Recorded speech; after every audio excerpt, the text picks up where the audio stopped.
CBSE words में आपका स्वागत है। इस वीडियो में हम क्लास 8 मैथ्स का 5th चैप्टर जिसका नाम है स्क्वायर्स एंड स्क्वायर रूट्स, उसकी पेज नंबर 53 पे जो ट्राइदीज दी है वो डिस्कस करेंगे। अगर आपके पास पुरानी वाली एनसीईआरटी बुक है तो उसके अंदर ये ट्राइदीज आपको पेज नंबर 91 पे मिल जाएगी। इसमें क्या पूछ रहा है, विच ऑफ द, ये कुछ नंबर्स दिए हैं, उनके स्क्वायर दिया है, वुड एंड विद डिजिट 1। यानी यहाँ जो नंबर्स आपको लिखे हैं, देखो स्क्वायर लगा है, इसका मतलब इनका जो स्क्वायर होगा वुड एंड विद डिजिट 1, यानी उसके एंड में लास्ट में जो डिजिट आएगी वो 1 होगी, यानी जो यूनिट डिजिट है वो 1 होगी। तो सिंपल सा रूल है जो कि नीचे लिखा हुआ है, इफ अ नंबर हैज 1 और 9 in its unit place then its square ends in 1। अगर किसी नंबर का जो यूनिट प्लेस है या कह सकते हो यूनिट डिजिट जो है वो 1 या 9 है तो उसका जो स्क्वायर होगा वो एंड होगा 1 पे, यानी उसका भी जो यूनिट डिजिट है वो 1 होगा। एक तो 161 का आ रहा है, यूनिट डिजिट क्या हो रही 1, यहाँ पर यूनिट डिजिट 9, तो इन दोनों का जो स्क्वायर होगा उसका यूनिट डिजिट भी 1 होगा, यानी वो एंड होगा 1 पे। तो अगर यूनिट डिजिट की बात की जाए या यूनिट्स प्लेस पे कौन सी डिजिट है, या वंस वाली डिजिट या एंड वाली डिजिट, तो ये सब का मतलब वही है, किसी भी नंबर के सबसे राइट साइड जो डिजिट लिखी होती है उसी की बात कर रहा है। तो इसके आंसर में आप लिखोगे 161 का स्क्वायर एंड 109 का square would end with digit 1। Reason भी लिख सकते हो, बिकॉज यही पूरा जो मैंने हाईलाइट किया फिर से हाईलाइट कर देता हूँ, because if a number has 1 और 9 in its unit place then its square ends in 1। ये पूरा लिख देना, ठीक है। इसके बाद अब इसके नीचे भी एक ट्राइदीज दी है, वो भी देख लेते हैं। Which of the following numbers would have digit 6 at unit place.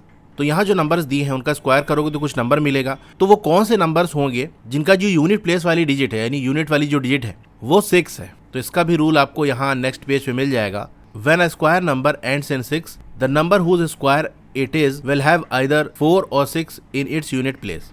यानी कोई भी नंबर है अगर उसके यूनिट प्लेस पे 4 या 6 आ रहा है तो उसका जब स्क्वायर करेंगे तो जो नंबर मिलेगा उसका जो यूनिट डिजिट होगा या एंड वाला जो डिजिट होगा वो 6 होगा, ठीक है। सिंपल सी बात, नंबर आपने देखा उसके लास्ट में 4 या 6 आया तो आप कहोगे इसका जब स्क्वायर करेंगे ना तो जो नंबर मिलेगा उसका जो एंड वाला डिजिट होगा या यूनिट डिजिट होगा वो 6 होगा। अब यहाँ देख लो किसके 4 और 6 आ रहा है लास्ट में, ये देखो यहाँ पर 24 में आएगा, 26 में आएगा, 4 या 6 चाहिए हमको, यहाँ 36 में 6 आ रहा है और ये 34 में ये 4 आ रहा है। तो ये जो चारों नंबर हैं वो ऐसे नंबर हैं, इनका जब स्क्वायर करेंगे हम तो जो नंबर मिलेगा उसका एंड वाली डिजिट 6 होगी या यूनिट प्लेस वाली जो डिजिट है वो 6 होगी। तो यही सिंपल आप लिख दो, 24 का स्क्वायर, 26 का स्क्वायर, 36 का स्क्वायर एंड 34 का square would have digit 6 at unit place. Reason भी साथ में लिखते चलो, because if a number has 4 और 6 in the unit place then it square end in 6।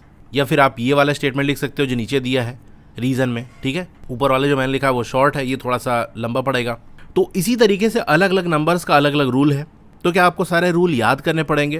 तो इसका आंसर है नहीं। बिना रूल याद करे भी आप ये पता लगा सकते हो कि जो नंबर हमारे पास दिए हुए हैं उनका स्क्वायर करेंगे तो जो नंबर हमको मिलेगा उसका यूनिट डिजिट क्या होगा। तो वो मैं अब आपको बता देता हूँ। देखो आपको सिंपल क्या करना है, जो भी नंबर दिया है उसका यूनिट डिजिट का स्क्वायर निकाल लो। जैसे मान लो हमको नंबर दिया है 317, ठीक है, इसका स्क्वायर है। आपसे ये पूछा जा रहा है कि बताओ 317 के जब स्क्वायर करेंगे तो जो नंबर मिलेगा उसका यूनिट डिजिट क्या होगा। तो सिंपल सा आपको जो नंबर दिया है उसका यूनिट डिजिट पकड़ लेना है, इसी का स्क्वायर कर दो बस। यानी 7 का स्क्वायर करेंगे तो आपका आ जाएगा 49, 7 7 49 होता है। इसका यूनिट डिजिट क्या है 9, तो बस 317 का जो स्क्वायर होगा उसका यूनिट डिजिट भी 9 होगा। अगर मैं आपको इसकी वैल्यू बताऊं, वैसे आपको ये निकालने की जरूरत नहीं है, 317 का स्क्वायर होता है 100489। तो देखो यूनिट डिजिट क्या आई 9, तो हमको स्क्वायर निकालना भी नहीं पड़ा, हमने जस्ट क्या कर दिया, ये यूनिट डिजिट थी उसी का स्क्वायर कर दिया तो हमको 49 मिल गया। अब 49 में भी यूनिट डिजिट क्या है 9 है, तो बस हमको इसी से मतलब था ना कि जो आंसर आएगा उसका यूनिट डिजिट क्या होगा। तो देखो आंसर का यूनिट डिजिट 9 है और हमने ऐसे भी निकाल लिया, ठीक है। तो बस यही करना है, जो भी नंबर लिखा हुआ है उसका यूनिट डिजिट का स्क्वायर कर दो। तो अब यहाँ से चेक कर लेते हैं, जो हमने कहा कि ना 161 का जो स्क्वायर करेंगे यूनिट डिजिट इसकी 1 आएगी, इस तरह से 109 का, तो यहाँ पर 1 का स्क्वायर कर लो तो आएगा 1, 9 का स्क्वायर करोगे आएगा 81, यूनिट डिजिट क्या हो गई 1। तो इन दोनों केसेस के अंदर यूनिट डिजिट क्या आ रही थी 1 आ रही थी। नीचे वाला देख लो 24 है तो पूरे 24 का स्क्वायर करने की जरूरत नहीं है, बस यूनिट डिजिट का स्क्वायर कर लो। 4 का स्क्वायर आपका 16 होता है, सिर्फ यूनिट डिजिट लो, क्या बचे 6 बचा। 26 है, 6 का स्क्वायर करोगे 36 आ जाएगा, यूनिट डिजिट पकड़ लो, बाकी हटा दो, 6 आ गया ना। हमको यही चाहिए था, यूनिट प्लेस पे 6 आना चाहिए। तो जो भी नंबर लास्ट में इसके 4 होगा या 6 होगा उसके स्क्वायर का यूनिट जो है वो 6 होगा, ठीक है। तो ये दोनों ट्राइदीज हो गई। Thank you.